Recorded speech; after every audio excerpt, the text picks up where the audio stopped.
चलो मित्रों, केम छो बधा मजामां?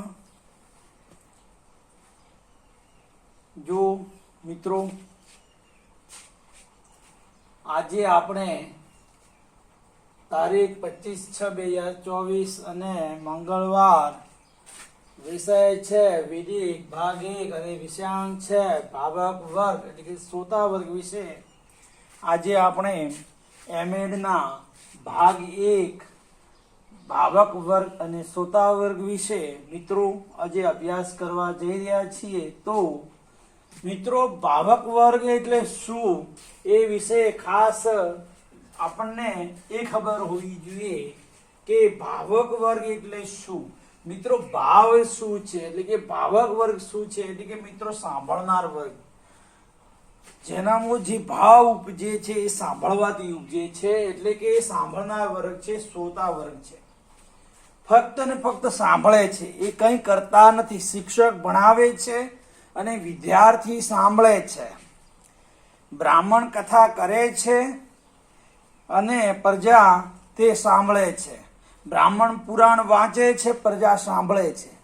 वेदाध्यान जे थाय छे ए बधुं सांभळनार छे। कोई उपदेश आपे छे अने लोको बधा सांभळे छे।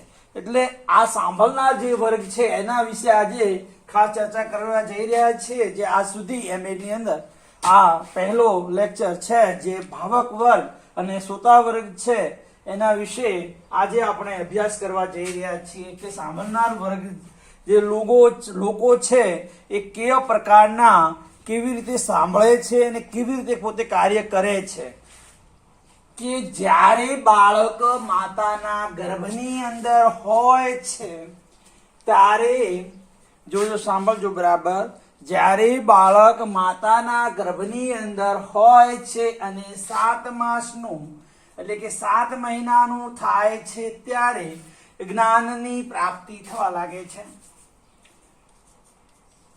જ્ઞાનની પ્રાપ્તિ થવા લાગે છે। માતા જે કંઈ બોલે છે, બાળક માતાના ગર્ભમાં હોય છે, બાળક माता जेवा जेवा व्यक्तिओ साथे मळे छे, जेवा जेवा वार्तालापो थाय छे एना उपर एनुं दृष्टिबिंदु कहेवाय छे। त्याथी एने ज्ञाननी प्राप्ति थाय छे। जेवी रीते के अभिमन्युने मळेलुं चक्रव्यूहनुं ज्ञान, चक्रव्यूहमां प्रवेशवानुं शीख्यो हतो ते माताना गर्भनी अंदर ज शीख्यो हतो अने बहार निकळवानुं चक्रव्यूहने शीखी न शक्यो हतो। એટલે કે બાળક 7 મહિનાનું માતાના ગર્ભની અંદર હોય ત્યારે જ્ઞાનની પ્રાપ્તિ થાય છે, જ્ઞાનનો વિકાસ થાય છે। મિત્રો અવિજ્ઞાન છે એ જ જ્ઞાન દરેકને સરખું હોતું નથી। દરેક બાળકનું જ્ઞાન એ વખતે એના માતાના જેવું ચારિત્ર્ય, જેવું પ્રકારનું એનું ખોરાક, જેવું ખાદ્ય, જેવું પદાર્થ એ માતા ભક્ષણ કરે છે એ પ્રકારે એનો પુરાણોમાં પણ વર્ણન છે। જ્યારે કે કોઈ પણ પુરાણની અંદર તમે વાંચશો ત્યારે સૌથી વધુ તમને પુરાણોની અંદર 7મા મહિનાના બાળકની જ્ઞાનની પુષ્ટિ થાય છે, જ્ઞાનનો વરસાદ થવાની શરૂઆત થાય છે।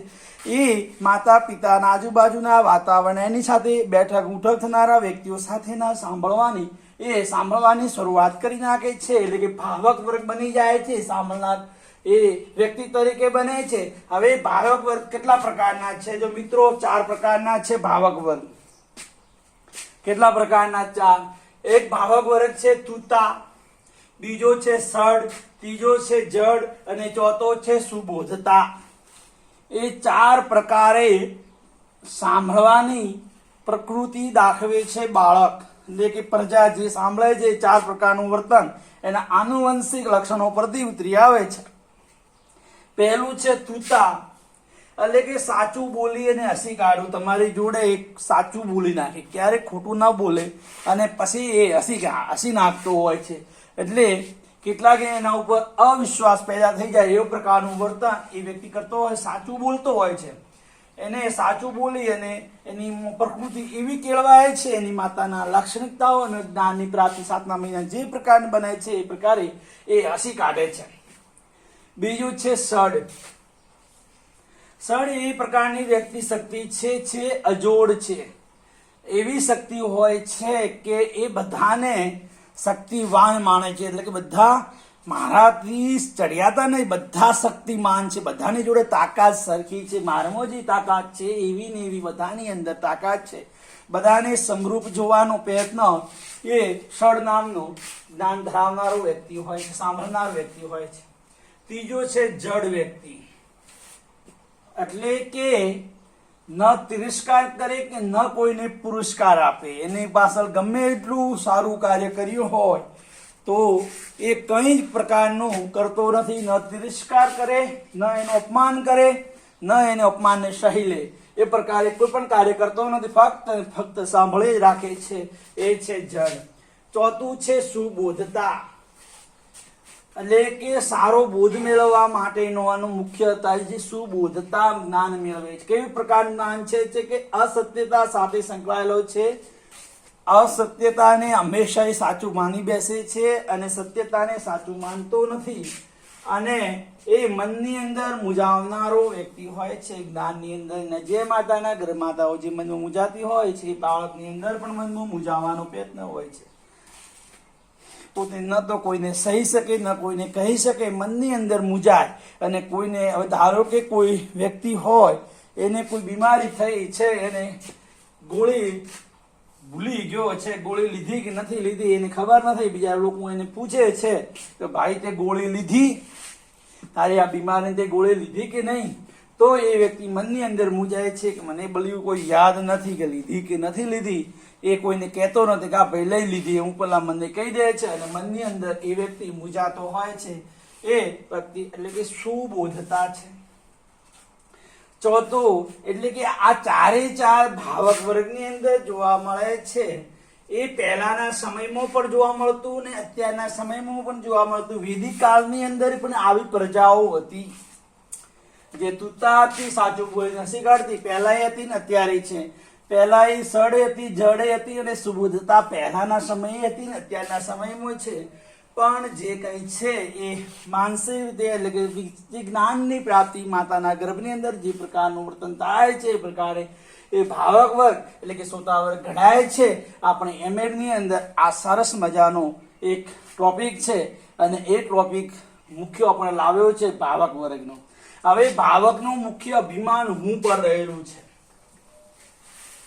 ભાવકનું જે મુખ્ય અભિમાન છે એટલે કે હું જ, બીજો કોઈ નહીં, એ પ્રકારનું હું પણ દાખવે છે. પહેલાના સમયમાં દાખવતા અને અત્યારે દાખવતા કોઈ ફરક નથી. ફરક કશું જ નથી. પહેલાનો વ્યક્તિની અંદર જ્ઞાનની અંદર વૃદ્ધિ ના થઈ શકે એ પ્રકારના કાર્ય. ભાવકનું મુખ્ય અભિમાન હું પર રહેલો છે. અત્યારનો અભિમાન જેવા શબ્દને જાણીએ તો સમકાલીન જેવું લાગે. અત્યારના જો અભિમાનને આપણે જાણીએ તો સમકાલીન જેવું લાગે. દાખલા તરીકે કાલિદાસ, મહાન સંસ્કૃત સાહિત્યના મહાન કવિ કાલિદાસને જાણીએ તો અત્યારના આપણને કે જાણીએ કે અત્યારના આપણે હુનર જેવા એટલે કે એ પ્રકારનું હોમરને જાણીએ કે કાલિદાસને જાણીએ, આપણને બંનેનું એક જેવું જોવા મળે છે. મિત્રો, અભિમાન એટલે કે ચિરંતન. અભિમાન એટલે કે ચિરંતન થાય છે, એટલે કે મનની અંદર એનો અભિમાન, તાત્કાલિક અભિમાન એટલે કે વિચાર્યા વિનાનો ઉદ્ભવતું એક બિંદુ છે, જે કંઈ પણ ન વિચારીને પોતાનું હું પણ દાખવી દે છે.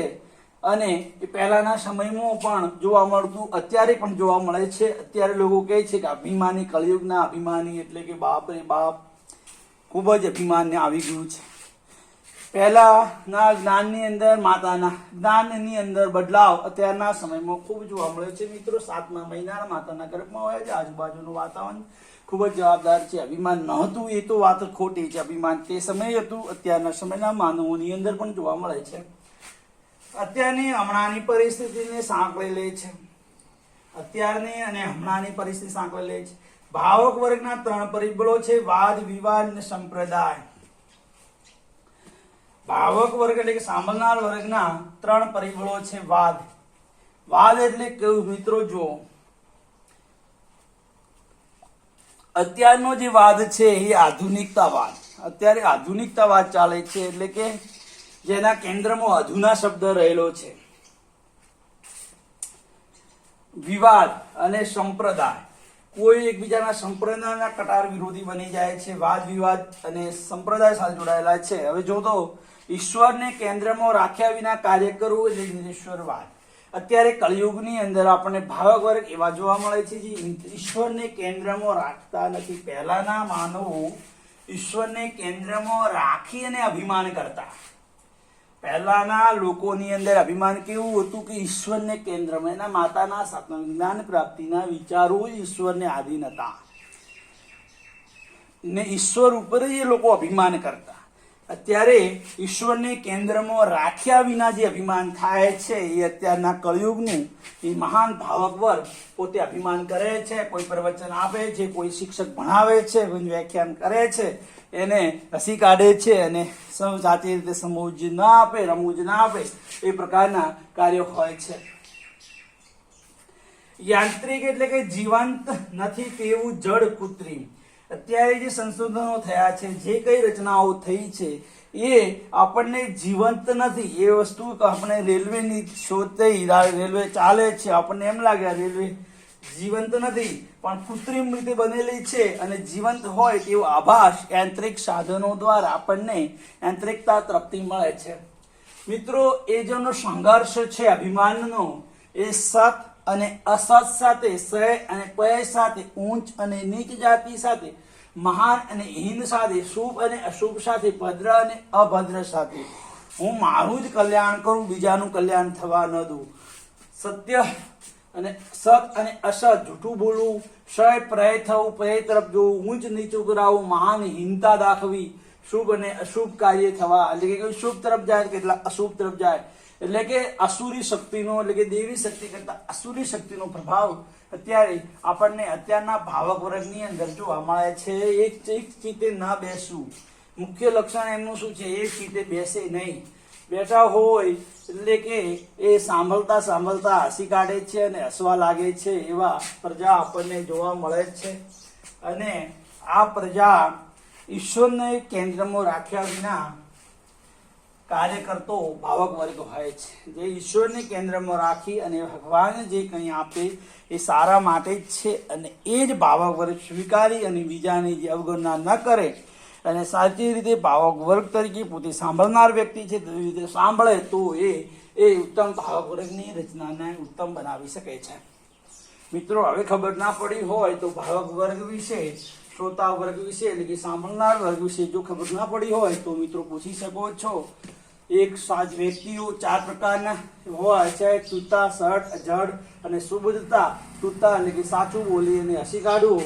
સડ એટલે વ્યક્તિ શક્તિ અજોડ છે, એટલે કે બધાને સમાન ભાવની દ્રષ્ટિ જુએ છે અને શક્તિ અજોડ, ઈશ્વરે જે શક્તિ આપી છે એ દરેકની અંદર અજોડ છે એવું જુએ છે. અને દરેક વ્યક્તિને પોતે નિહાળતી એટલે કે ધ્યાનથી જોવાનું જો કાર્ય કરતો હોય તો સડ પ્રકારના વ્યક્તિઓ હોય છે, બીજાનું ધ્યાનથી સાંભળે છે, એ ક્યાંય કચાશ રાખતા નથી અને એ જ પરિપક્વ બને છે સડ જાતિના બાળકો. એ જ સરકારી સૌથી વધુ અધિકારી બનતા હોય તો એ સડ પ્રકારના વ્યક્તિઓ હોય છે. એ ક્યારેય કોઈને નીચું ગણવાની કોશિશ ના કરતા હોય અને દરેકનો ભાવ એમનો ઊંચો કક્ષાનો હોય છે, સરકાર તે માનતા હોય. જડ છે એટલે કે ન તિરસ્કાર કરે ન પુરસ્કાર આપે, એના માટે તો કશું જ નથી એવું. ન તિરસ્કાર ન કહું પુરસ્કાર આપે, એ જેવું જેમ ચાલે છે એમ ચાલ્યા જવા દો. સાચું કે ખોટું આપણે કાંઈ કેવું નથી. એ લોકો ચૂપચાપ સહી રાખે છે અને સુબુદ્ધતા છે, અસત્ય સાથે સંકળાયેલો છે અને એ તો વ્યક્તિ ન તો કોઈ રજૂ કરે છે, બોલી શકતા નથી, પોતાની જે પરિસ્થિતિ છે, તકલીફો હોય એ બહાર લાવતા નથી અને મનની અંદર મૂંઝાય છે. અને કોઈ પણ પરિસ્થિતિમાં મનની અંદર મૂંઝાતા હોય, દાખલા તરીકે કોઈ દવા ના લીધી હોય તો એ દવાના કોઈ પૂછે છે દવા લીધી તો એ દવા લીધી એમ કહી અને મનની અંદર મૂંઝાતો હોય છે કે હું ભૂલી ગયો છું, પણ હવે એને કહીશ તો મને હમણાં હોસ્પિટલમાં લઈ જશે ને ઇન્જેક્શન અપાઈ દેશે. એટલે કે મનની અંદર એ વ્યક્તિ મૂંઝાઈ લે છે, સહન કરી લે છે, જે થવું હોય થાય.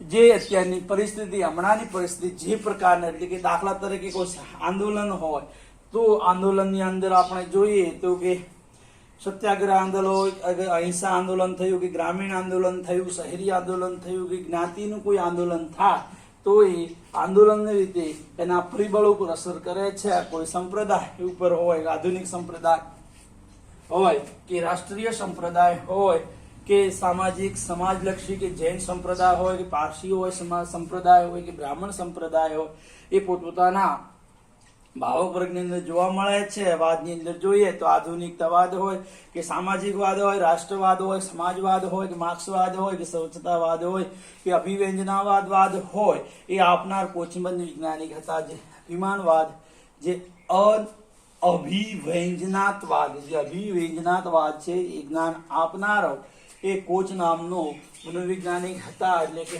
આવા ભાવક વર્ગની અંદર આપણને જોવા મળે છે. હવે ભાવક વર્ગની અંદર ખબર ના પડી હોય તો તમે પૂછી શકો છો. હું ભાવક વર્ગ ઉપર હવે વિરામ મૂકું છું.